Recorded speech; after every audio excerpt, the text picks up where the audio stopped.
शुरू करते हैं हमारी आज की टॉप स्टोरी। हमें ज्वाइन किया है बैरिस्टर अकील मलिक साहब ने। बैरिस्टर साहब अस्सलाम वालेकुम।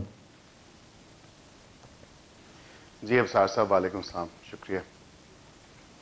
बहुत शुक्रिया हमें ज्वाइन करने का। शुक्रिया। तो क्या हम ये सही समझ रहे हैं कि पाकिस्तान पीपल्स पार्टी को इनाम में आज़ाद जम्मू कश्मीर की वजारत उज़्मा मिल रही है इस्तिस्ना के बाद? देखिए अभी तो उस पर तमाम तर जो मामला है, ज़ाहिरी बात है कि हमें एक अंडरस्टैंडिंग जो इन प्रिंसिपल हमारी है वो यही है कि हम उनको सपोर्ट करेंगे for vote of no confidence या अदम एतमाद के लिए। तो मैं ये समझता हूँ कि जो वोट्स अदम एतमाद के लिए दरकार हैं वो बिल्कुल उनके पास मौजूद हैं, वो नंबर रिक्वायर्ड तो उनके पास है। लेकिन हमारा वो फैसला जो हमने हमारी पार्टी ने किया कि हम जो काबीना का हिस्सा है वो नहीं बनेंगे, तो वो फैसला बरकरार है। फिलवक़्त तो एज इट स्टैंड्स वो फैसला वही है, क्योंकि 7-8 माह रह गए हैं। आपकी सपोर्ट के बगैर वो आदम एतमाद का नंबर उनका पूरा है? हमारी सपोर्ट बड़ी मानी रखती है इस तमाम तर मामले के ऊपर, और मेरे ख्याल से हमारी सपोर्ट मांगी गई है तो हम तभी सपोर्ट दे रहे हैं। अदरवाइज तो हमें कोई शौक तो नहीं है कि तो अगर आपकी सपोर्ट नो कॉन्फिडेंस के लिए ज़रूरी है तो फिर अपना वज़ीर आज़म मुंतखब करवाने के लिए सादा अक्सरियत आपके बगैर कैसे मुमकिन होगी?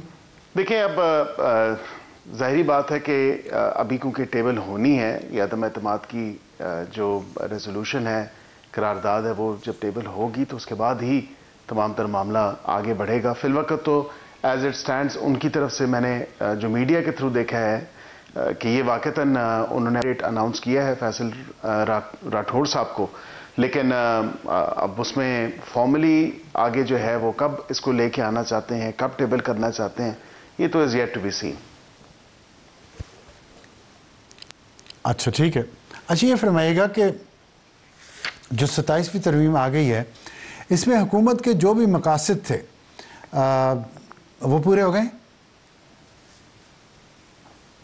सारे तो पूरे नहीं हुए, और ये आपको भी बाखूबी पता है कि सारे मकासद जो थे वो in various shapes and forms थे। एनएफसी के ऊपर बातचीत थी, उसके ऊपर कंसेंसस बिल्ड होना था, एजुकेशन के ऊपर, पॉपुलेशन के ऊपर, और हमारे दूसरे इत्तेहादी हैं एमक्यूएम के, और इवन हमारी अपनी पंजाब असम्बली जो है जिधर पाकिस्तान मुस्लिम लीग नून की अक्सरियत है, तो उन्होंने भी एक रेजोल्यूशन पास की थी 140 से, लोकल गवर्नमेंट के हवाले से, बल्दियात के हवाले से। तो ये कुछ चीज़ें उसमें रह गई हैं, और मैं समझता हूँ उसके साथ साथ डुअल नेशनैलिटी वाला भी एक ऐसा मामला है कि ब्यूरोक्रेसी के पास या ब्यूरोक्रेट्स के पास जो डुअल नेशनैलिटी है उससे कम से कम जो है जजेस हो गए, आर्म फोर्सेस में लोग हो गए, इसी तरह आपकी ब्यूरोक्रेसी में लोग हो गए, ये अभी भी अनफिनिश एजेंडा ज़रूर है।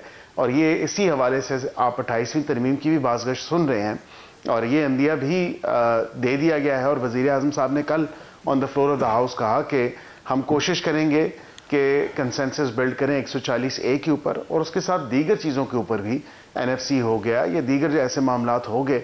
तो मैं ये देख रहा हूँ कि कुछ हद तक हेल्थ, एजुकेशन और पॉपुलेशन उस पर, और उसके साथ साथ एनएफसी के ऊपर, 140A के ऊपर और ड्यूल नेशनैलिटी के ऊपर ये कंसेंसस बिल्ड करने की कोशिश की जाएगी, और इस पर काम अभी से ही स्टार्ट हो जाएगा। ये नहीं कि बिल्कुल आप 11th आवर पे जाके जो है तमाम तर चीज़ें करें। ये भी 27वीं आईनी तरमीम पे भी काम कुछ अरसे से जारी था, लेकिन ऑफिशियली नहीं। मैं जब पिछले प्रोग्राम में भी मैंने जिक्र किया, मैंने कहा बाज़ाब्ता तौर पे, तो आप मतलब ऑफिशियली बाज़ाब्ता तौर पे तो तब हुआ जब वज़ीर आज़म की मीटिंग हुई। जी आप 26वीं तरमीम भी लाए, अब 27वीं ले आए, फिर 28वीं ला रहे हैं। आप एक ही दफ़ा सारे काम एक ही तरमीम में क्यों नहीं कर लिए? क्या वजूहत है, क्या रुकावटें हैं आपके? आप मसलन जो अब आप बातें बता रहे हैं इसमें पाकिस्तान पीपल्स पार्टी ने आपका साथ दिया, आज़ाद कश्मीर की उन्हें हुकूमत मिल गई, इस्तिस्ना मिल गया, अब आप उन्हें क्या देंगे उन्हें एनएफसी पे मनाने के लिए? वो तो मान ही नहीं रहे एनएफसी पे। अब सारी चीज़ें तो मत पूछें कि और क्या क्या मिल सकता है। इत्तेहादियों की हुकूमत है, कोalition गवर्नमेंट है, ज़ाहिरी बात है कि इसमें कुछ ले और कुछ दे तो ज़रूर होता है, और कंसेंसस बिल्ड करना कोई इतना आसान काम नहीं होता। ऑब्वियसली इट टेक्स टाइम और एक एफर्ट होता है, और उसके तमाम तर पहराए में आप अपनी बात उनको किस तरह समझाते हैं और वो उनकी जो बात है वो किस हद तक आपको अपील करती है, तो फिर कोई मिडिल ग्राउंड ढूंढना पड़ता है।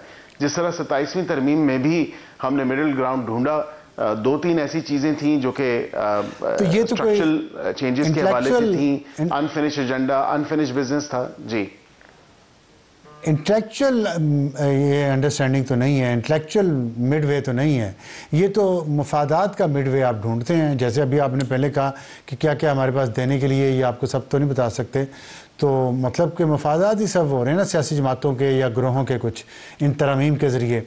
वैसे तो अगर सब फ़र्ज़ करें मुल्क के मफाद में एक चीज़ है, NFC की बात कर लें या किसी और चीज़ की बात कर लें, तो उसमें सौदेबाजी की क्या ज़रूरत है सियासतदानों को? मुल्क के मफाद के लिए तो कह दें कि जी ठीक है, हमें वजारत उज़्मा मिलती है नहीं मिलती, हम इसकी सपोर्ट करेंगे, हमें ये फ़लाना फ़ायदा मिलता नहीं मिलता, हम इसको सपोर्ट करेंगे। तो ये किस तरह की सियासत आप इस मुल्क में इंट्रोड्यूस भी करवा रहे हैं? इंट्रोड्यूस तो नहीं करवा रहे, लेकिन एक मिसाल पे मिसाल कायम किए जा रहे हैं। आपकी मैं तमाम तर बातों से इत्तेफाक करता हूँ अबसार साहब। बात यह है कि सियासत जो है वो एक बड़ी मुकद्दस एक पेशा है और एक अवाम की खिदमत का नाम है। मैं ये समझता हूँ इस तमाम तर मामले के ऊपर अगर कोई सियासी जमात कुछ ले और कुछ दे की बात करे तो ये शायद मुनासिब बात नहीं है। आप जब भी आईनी तरमीम लेके आते हैं तो वो मुल्क के वसीतर मफाद या अवाम के मफाद के साथ उसके साथ जुड़ा होना चाहिए और इसीलिए आईनी तरमीम आती है। अब आप इंशाल्लाह देखेंगे कि जो क़याम हुआ है फेडरल कॉन्स्टिट्यूशनल कोर्ट का, आईनी अदालत का, उसके हवाले से जो एक रिलीफ आवाम को फराहम होगा और जल्द उनके केसेस की सुनवाई होगी, ये मैं समझता हूँ क्योंकि एक बहुत बड़ी बात है। और इसी हवाले से जो है दीगर जो चीज़ें हैं वो आपके सामने हैं। मफाद ज़ाती नहीं होने चाहिए, ना सियासी पार्टियों के अपने होने चाहिए। हाँ, उनके मैनिफेस्टो में अगर कोई अवाम से या अवाम के मफाद से जुड़ी कोई ऐसी चीज़ है जो आईनी तरमीम का हिस्सा बनती है तो ये अच्छी बात है। तो मैं ये समझता हूँ कि अगर इस हवाले से कुछ ले और कुछ दे हो तो ये तो ठीक है, लेकिन अगर ओवर एंड अबव कोई सियासी मकासद को हासिल करने के लिए या सियासी जोड़ तोड़ के लिए या कोई सियासी नफ़े नुकसान के लिए, वो उससे थोड़ा इज्तनाब करना चाहिए। गो कि सियासत है और ये सियासत का हिस्सा भी है, लेकिन जब आप अवाम के मफाद की बात करते हैं, पब्लिक एट लार्ज के इंटरेस्ट की बात करते हैं, तो उसके साथ ये चीज़ें नहीं जुड़ी होनी चाहिए। तो मैं आपकी बात से इत्तेफाक करता हूँ। अच्छा, आपने कहा कि लोगों को जल्दी फैसले होंगे केसेस के। चलिए ये तो वक्त बता देगा कि इस फैसले से लोगों को क्या फ़ायदा पहुंचा जो तरमीम आई है, लेकिन जो जस्टिस मंसूर अली शाह ने जाते जाते जो बात की है, उन्होंने कहा कि सुप्रीम कोर्ट के टुकड़े कर दिया आपने, आइन की बुनियाद हिला दी है। तो ये जो वो बात कर रहे हैं ये हद तक दुरुस्त है? देखिए, बिल्कुल ये बात दुरुस्त नहीं है और मैं समझता हूँ कि जिस तरह मैंने कल भी जिक्र किया कि ये पार्लियामान का इस्तेकाक है और पार्लियामान का काम है कि वो आईनी तरमीम कब लेके आते हैं, किस चीज़ के लिए लेके आते हैं, किस चीज़ में बेहतरी दरकार होती है, उस हवाले से लेके आते हैं। तो ये आपके बुनियादी जो आईनी ढांचा है जिसको कहते हैं कि सेपरेशन ऑफ पावर्स या ट्राइकोटमी ऑफ पावर्स का जो कॉन्सेप्ट है कि हर इदारा अपने आईनी दायरा कार में रह के काम करेगा। जुडिशरी का अपना काम है, उनका अपना एक दायरा कार है, इसी तरह जो एग्जीक्यूटिव है उसका अपना दायरा कार है, लेजिस्लेचर का अपना काम है। तो इन के कामों में जो है वो मुदाखलत नहीं हो सकती। अदालत का काम आईनी तशरीह करना है, वो आइन जिसमें तरमीम या जो आइन साजी या आइन साज असम्बली ने जो आइन दिया, तो ये तमाम तर मामला तो इसी तरह है। अगर कोई किसी को पसंद ना आए, अगर वो ये कहे कि सुप्रीम कोर्ट के टुकड़े हो गए, तो मैं इस बात से इत्तफाक नहीं कर सकता, क्योंकि इफ एनीथिंग मैं समझता हूं कि सुप्रीम कोर्ट में अब क्योंकि ये आईनी मुकदमात आईनी अदालत में मुंतकिल हो जाएंगे, सुप्रीम कोर्ट में कम अज कम वो अपील्स, वो रिव्यूज जो सिविल, क्रिमिनल, कॉर्पोरेट टैक्स और दीगर जो आपके कमर्शियल केसेस, फैमिली केसेस, दीगर जो केसेस हैं जो इतने इल्तवा का शिकार होते हैं, और वो कम अज कम टेकअप हो जाएं, तो मैं समझता हूं कि लोगों को इंसाफ तो मिलेगा और जल्द इंसाफ की फराहमी। अच्छा, आपने एक्सेस टू जस्टिस के हवाले से वो जरूरी है। 28वीं तरमीम कब तक आ जाएगी? देखिए, इसमें कंसेंसस बिल्ड करने में मैं समझता हूं बहुत ही, अगर जल्दी भी कर लिए तो 3-4 माह तो कम से कम लगेंगे। कंसेंसस बिल्ड नहीं होगा तो आपको पता है हमारे पास वो अक्सरियत मौजूद नहीं है, हमारे पास वो नंबर मौजूद नहीं है अपने इत्तेहादियों के बगैर।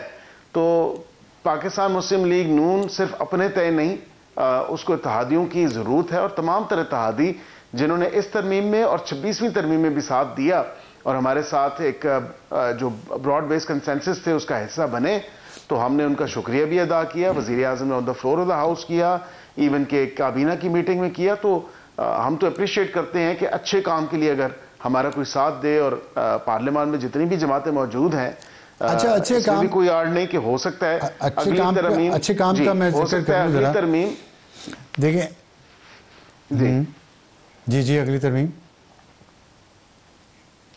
मैं बता रहा था अबसार साहब कि हो सकता है अगली तरमीम में अपोजिशन की कुछ जमातें भी हमारे साथ हों, क्योंकि वो अवाम के मफाद की बातें होंगी उसमें किसी का कोई ज़ाती इंटरेस्ट या कोई ऐसी कंट्रोवर्शियल चीज़ जो अगर अपोजिशन वाले समझते थे या समझते हैं तो वो कम से कम इंक्लूड नहीं होगी। मेरे ख्याल से इस चीज़ पे तो कोई दो राय नहीं कि इस चीज़ पे इत्तेफाक हो सकता है। एनएफसी अवार्ड के हवाले से दीगर education, population, health care, dual nationality, NFC, ये ऐसे इश्यूज हैं जिस पे एक ब्रॉड बेस्ड कंसेंसस और एक यूनिटी के साथ ये तरमीम आ सकती है। अच्छा, मैं सवाल एक पूछना चाहता हूँ, हो सकता है थोड़ा सा कंट्रोवर्शियल हो, लेकिन जो मुसलसल तरमीम आ रही हैं इसका मकसद ये बताया जा रहा है जी कि हम इस रियासत में जो मसाइल हैं उनको दूर करना चाहते हैं, लॉन्ग टर्म मसाइल हैं। लेकिन अब लगता है कि 27वीं तरमीम के बाद आपकी हुकूमत का तरमीम का शौक़ तकरीबन पूरा हो चुका है, और आपने कहा कि अब कौमी मफाद के लिए तरमीम की जाएंगी, ज़ाती मफाद किसी का नहीं होगा। लगता नहीं है मुझे आपकी बातों से कि अब 28वीं तरमीम जल्द आ सकेगी। उसकी वजूहत अगर आप मुझे इजाज़त दें। देखिए, एनएफसी अवार्ड पे तो हुकूमत को, वफाकी हुकूमत को बहुत प्रॉब्लम है, लेकिन सूबे खुश हैं। उसमें पाकिस्तान पीपल्स पार्टी नहीं मानेगी, पीटीआई नहीं मानेगी, नंबर 1। अगर पंजाब हुकूमत मान गई तब भी, और बलूचिस्तान हुकूमत मान गई तब भी। एजुकेशन पे साफ कह दिया है सिंध ने कि हम नहीं देते, पीटीआई भी ये कह रही है, और उसकी वजह से बड़े प्रॉब्लम है, जो सिलेबस अलग अलग हैं। फैमिली प्लानिंग पे हम जिस सूबे की आबादी ज़्यादा होगी उसको एनएफसी में ज़्यादा हिस्सा मिलेगा डिविजिबल पूल में से। ये तो आपने फार्मूला बनाया हुआ है, तो कौन सा सूबा इसमें इंटरेस्टेड होगा कि आबादी इस मुल्क की या सूबे की कम हो? तो ये भी नहीं होगा। जहाँ तक डुअल नेशनैलिटी की बात की है आपने, सॉरी लोकल गवर्नमेंट पे भी सूबे कह चुके हैं कि हम नहीं इंटरेस्टेड। सिंध ने कह दिया, पीटीआई ने कह दिया। तो आप कैसे कर पाएंगे ये तरामीम, मुझे ये बता दें। और मुझे नहीं लगता, जैसे अभी आपने कहा 2-3 महीने लगेंगे, बातों से लग रहा था कि अगले हफ्ते आ जाएगी 28वीं तरमीम। अब आप 2-3 महीने तक ले गए हैं, तो मुझे नहीं लगता कि अब आप ये तरमीम आएगी। जिसने 27वीं से 26 में से जो लेना था, जिसको वो मिल गया है। अब बाकी हमारे असल मसाइल हैं, उनकी खैर है, वो तो ऐसे चलते ही रहता है। क्या ख्याल है? देखिए, आपने जो मंजर कशी की है, मैं उससे जिस तरह आपने बयान किया तो इत्तेफाक तो किसी हद तक करता हूं, लेकिन उसके साथ साथ मैं आपको ये भी ज़रूर कहूं कि जो अवाम के मफाद की चीज़ें हैं उन्हें हमें मुकद्दम में रखना चाहिए। और ऐसी चीज़ें हैं जिसमें वज़ीर आज़म ने on the floor of the house से बात की। उन्होंने कहा कि पीपल्स पार्टी और हमारी बात में कोई फ़र्क नहीं है, और बिल्कुल जो एक विलिंगनेस शो की गई है पीपल्स पार्टी की तरफ से, और हमारा वादा है MKM वालों से, और ये चीज़ कमेटी की, क्योंकि कमेटी का हिस्सा मैं था, कमेटी में भी ये चीज़ें डिस्कस हुई, एट लेंथ हुई। हुकूमत ने बिल्कुल मनोहन उसकी जो है उसको तस्लीम भी किया, और उससे बिल्कुल हमने एग्री भी किया कि बिल्कुल जो अब ये बात लोकल गवर्नमेंट के हवाले कहना से, वैसे ज़रूरी है करने के हवाले से कि कराची और हैदराबाद के बहुत सारे लोगों की, अक्सरियत आबादी की कोई से नहीं है, कोई उनकी डिमांड को मानता नहीं है। आप लोग मुसलसल कई सालों से मैं देख रहा हूँ, MKM से वादा ले लिया जाता है कि आपकी बात अगली दफ़ा मान लेंगे, इस दफ़ा आप वोट दे दें, और फिर उन्हें ट्रक की बत्ती के पीछे लगाए रखते हैं।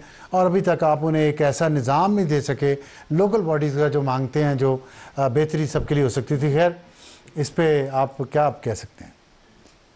ट्रक की बत्ती MKM के लिए तो बेचारा नहीं। अबसार साहब, बात ये है, अर्ज ये है अबसार साहब कि हमने कोई ट्रक की बत्ती के पीछे नहीं लगाया। हमने अलग उनकी जो बात थी उसे तस्लीम भी किया, उसके मौक़िफ़ को अपनाया भी, और हमने बिल्कुल सारी सपोर्ट लैंड की। और ये वज़ीर आज़म की तकरीर में भी बात आई थी। और अब मैं ये नहीं समझता हूं होंगे, कि कम आगे से मिला कम क्या? उनको इस हद तक जो हमने यकीन दहानी कराई है और हमने वादा किया है कि अगली तरमीम जो होगी उसमें हर हालत में ये चीज़ आपकी आनी चलें, है और ठीक ये है। इंक्लूड होनी है। ये सिर्फ ठीक आपकी है। बात नहीं, ये ओवरऑल जो है एक सूबों के हवाले से एक बेहतरी और एक बेहतर निज़ाम लाने के हवाले से तो उस चीज़ों ठीक। जो सुकम है उसको एड्रेस होना चाहिए। ठीक है बैरिस्टर वकील साहब, बहुत शुक्रिया। और बात वही है कि एमक्यूएम को फिर कह दिया गया कि अगली तरमीम जरूर मान ली जाएगी। बेचारे कई तरमीमों में सपोर्ट कर चुके हैं और अभी भी ट्रक की बत्ती के पीछे तो लगे हुए हैं, एक बत्ती और सही